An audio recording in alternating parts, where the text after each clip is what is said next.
Joining us. Obviously, your name has been in these streets. So when it came to how things have gone over the last few days, what do you feel comfortable telling us about how what it was like for you to learn that the coach had been dismissed and your name being linked with being one of the key tail signs that something was wrong inside the locker room?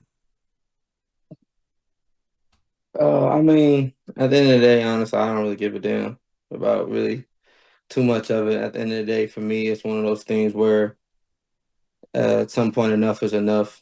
Just as far as expressing frustrations. But I mean, at the end of the day, I mean, I found out through ESPN of the firing first, and then received some phone calls, texts after that.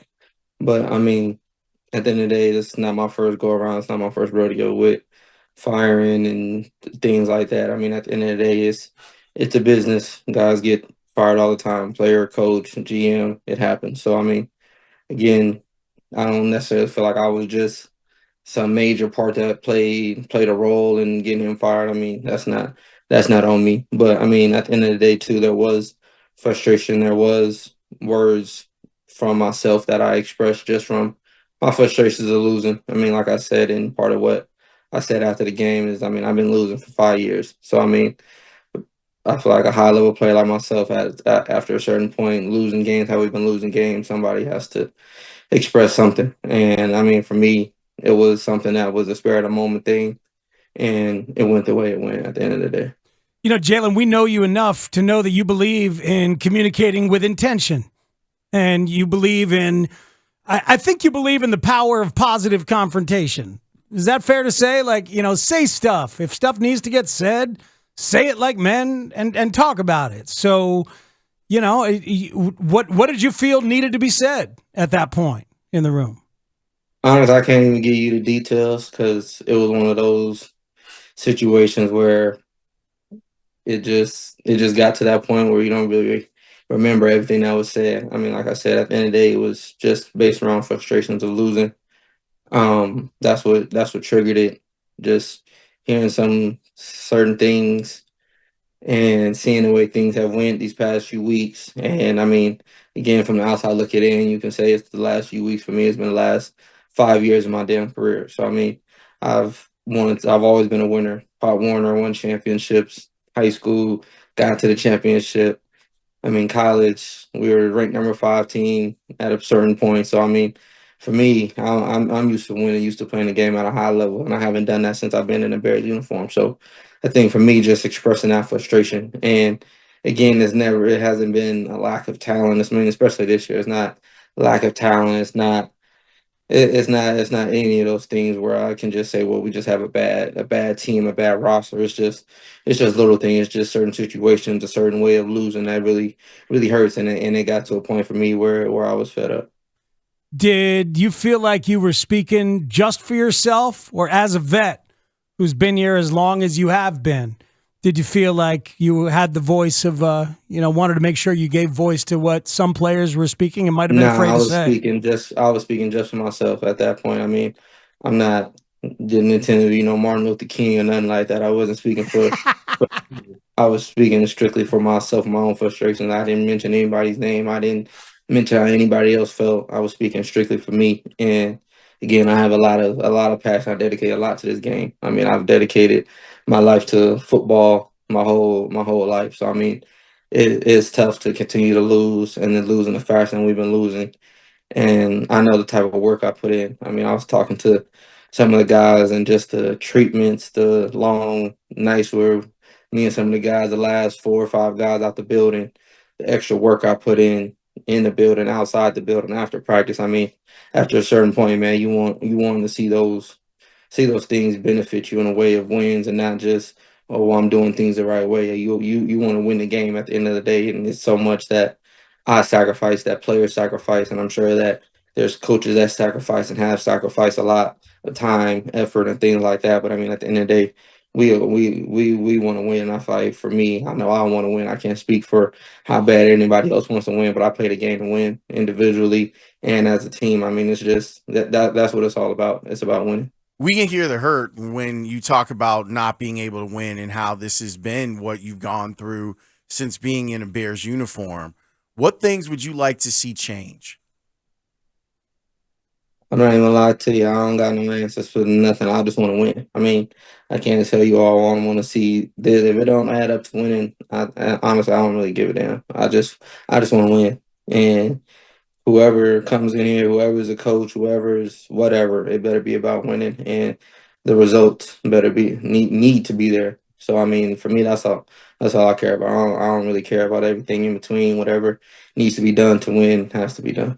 Ryan Poles has said apparently that the next coach will probably be, quote, a leader of men, unquote. What does that mean to you? What is a leader of men? And does a football team need that? Yeah, right. You need that. That's the biggest component. That's the first component. Because I mean, at the end of the day, it's not high school. It's not college.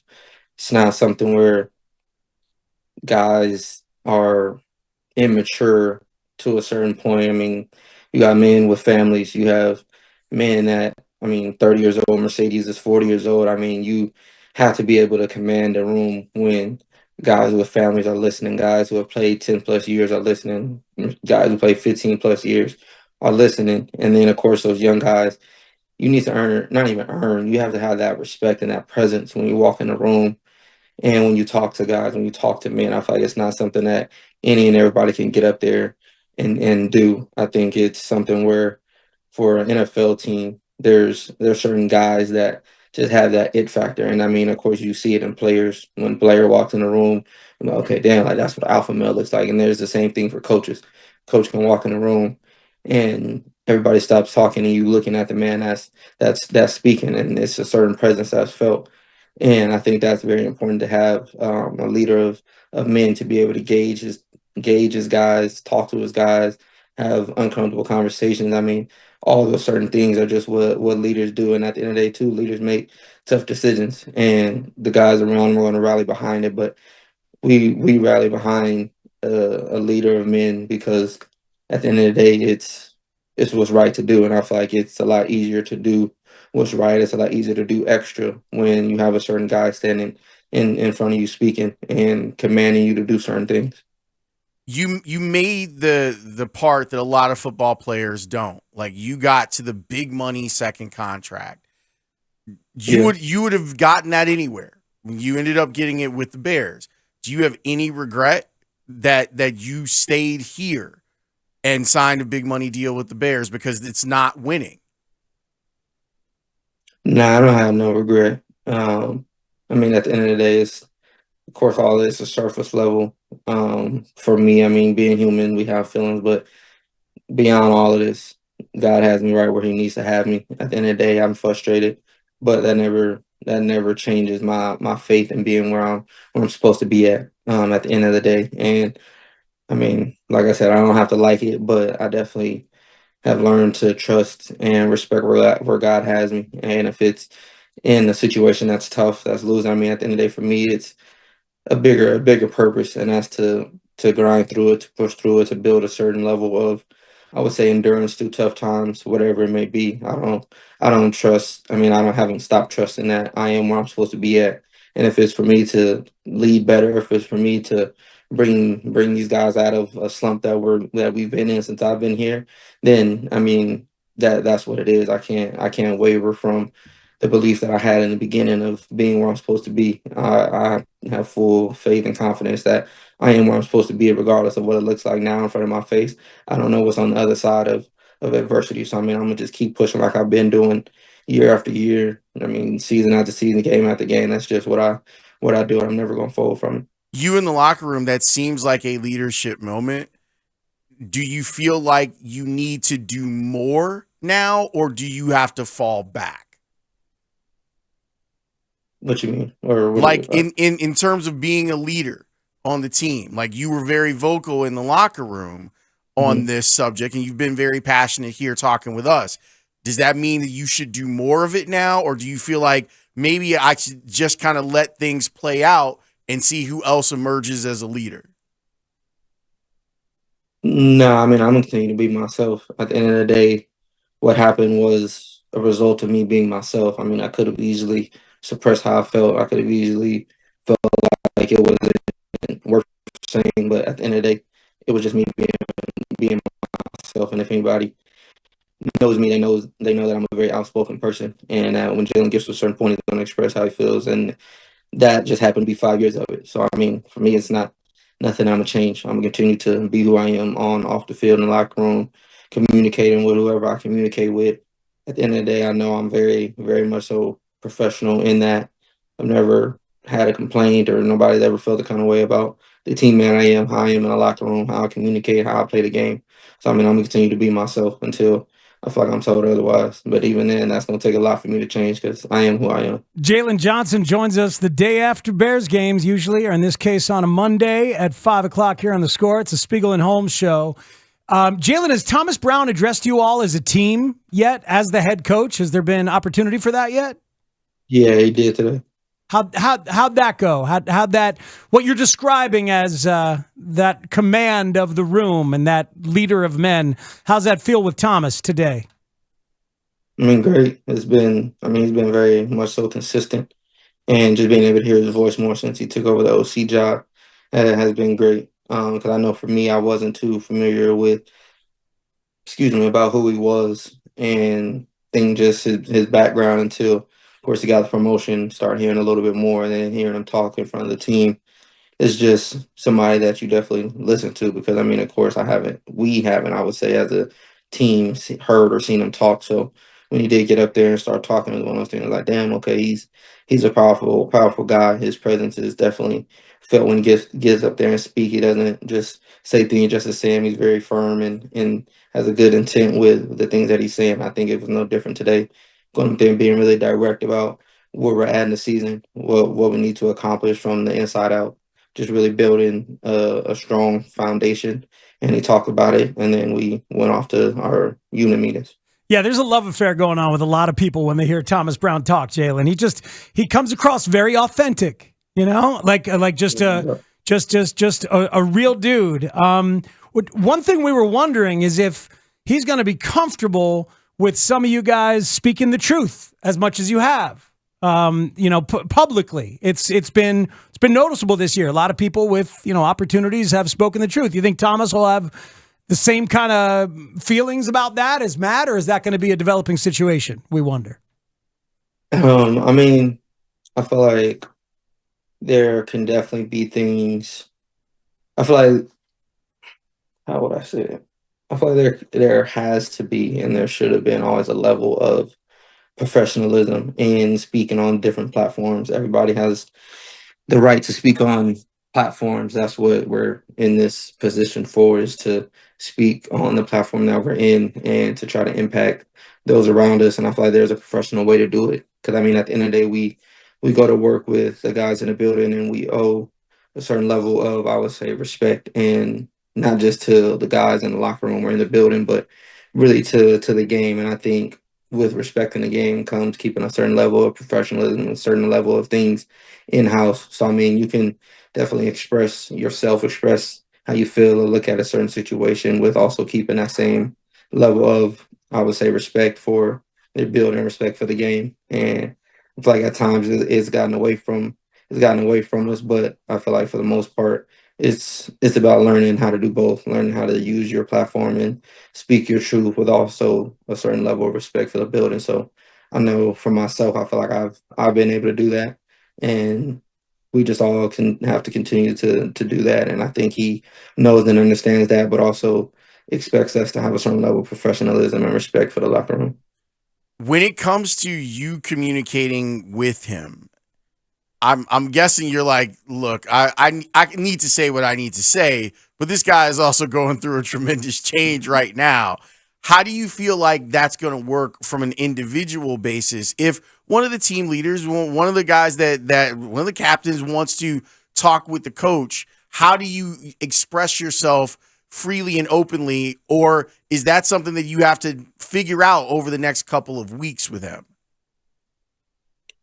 I think, quite honestly, it's not really that hard. At the end of the day, if I'm not mistaken, unless y'all know something I don't know, he's a head coach for the first time in his career for the last 5 games of a season that has went downhill.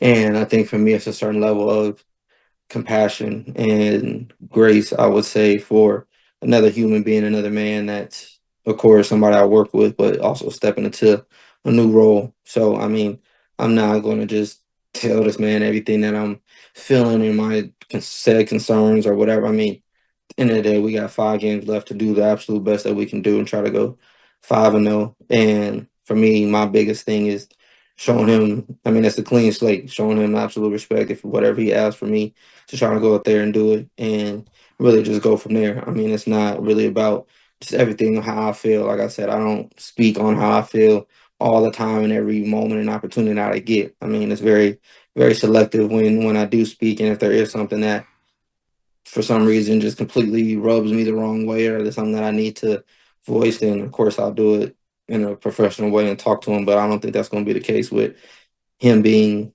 the head coach for the first time. I know that's his end goal. That's every coach's end goal. But at the end of the day, it's not too much to talk about and express feelings. These last 5 games not about feelings. These last 5 games is about establishing the culture in this building, and that's what we need to do, and that's what I'm in control of in the locker room is establishing a culture, going out here finding the best ways to compete, win games, put the best tape that we can on film, players, coaches, whatever it may be, because the reality of the situation is once these 5 games are up, everybody's job is in question. Coaches, players, I mean, whoever comes in here gets the opportunity to build a whole new team, whole new roster. I mean, we just seen that. So for me, I'm just trying to make sure that the defense team, we do what we need to do inside the building with each other, continue to love one another, and put the best 5 games we can on tape, and then see where we can go from there. A few more minutes with Jaylon Johnson, who's generous with his time as he always has been here on the Spiegel and Holmes Show on The Score.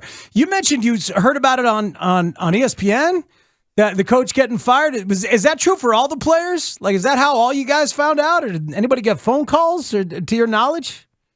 No, I don't know. I didn't really ask anybody. I didn't. It wasn't a group chat conversation. Okay. I mean, it was what it was. Did it bother you that you found out on TV instead of finding out from someone who has authority? Nah, because I mean, at the end of the day, you don't know what went on into or what went into that situation. I'm not, oh, well, I should have been called first. I mean, and at the end of the day, I'm sure there was tough conversations, hard conversations. I'm not just going around feeling entitled to where I need to be the first one told and different things like that. I mean, at the end of the day, there's people that leak things maybe too early or whatever. I mean, at the end of the day, I did receive a phone call, but I mean, of course, it wasn't the first one. It's hard to just pinpoint somebody being the first one. I mean, I'm not entitled that way. I'm not really tripping Got you. off of the situation. Who called you? Polls. Good. That's great to hear. That's good to hear. Absolutely. And then a listener reminded us of this, going all the way back to the beginning of the Matt Eberflus era, Jaylon Johnson, which you, of course, precede here in Chicago. Yeah. You were on second team in those first OTAs. Looking back, third team. Y'all just seen the second team. What the hell was that about? And did anything linger all the way to the end for you? Nah, I mean, what was it about? I mean, I guess it was, of course, me not being there, being present enough, I would say, in the phase 1, 2, and things like that. I guess put a question mark on my head from and whoever, I don't know, as far as whose exact decision it was, but I guess there were some question marks on different things. And when I came in for OTAs, like I communicated, I was with the third strings, and then as time went on, I went from second to first. So I mean, I don't know. I can't really speak on it too much because it was 3 years ago, and don't know, I guess, who the exact source of the decision making was. But I mean, of course, situation like that is just something that you laugh at looking back at. But I mean, that's really about it. I mean, for me, having hard feeling things like that takes more energy to keep something like that on me. Of course, you never forget as time goes on and certain things that have happened, but that's not something that I just carried in my day to day thinking about. I mean, at the end of the day, I play the game bigger than anything and anybody in the building. So I mean, I'm not really. So that's not something I hold on to. I play the game for much higher purpose and much higher being. I'd have to do some checking on this, and you're someone who comes from a football family. When you look up and Right. down the Bears organizationally right now, you have a black president, a black GM, a black assistant GM, a black head coach, black quarterback, black coordinators. I don't know if anyone ever thought that we get to this day in the NFL. Now, we got here backwards. We got here real backwards. But No doubt. But what do you think about that? Does it mean anything to you at all that you're now part of something that seems a little historic? Nah, it's crazy. I was thinking about that the other day, just seeing so many, I would say, black coaches in position of power. And I think it's more than just, I would say, just being a black person in position of power.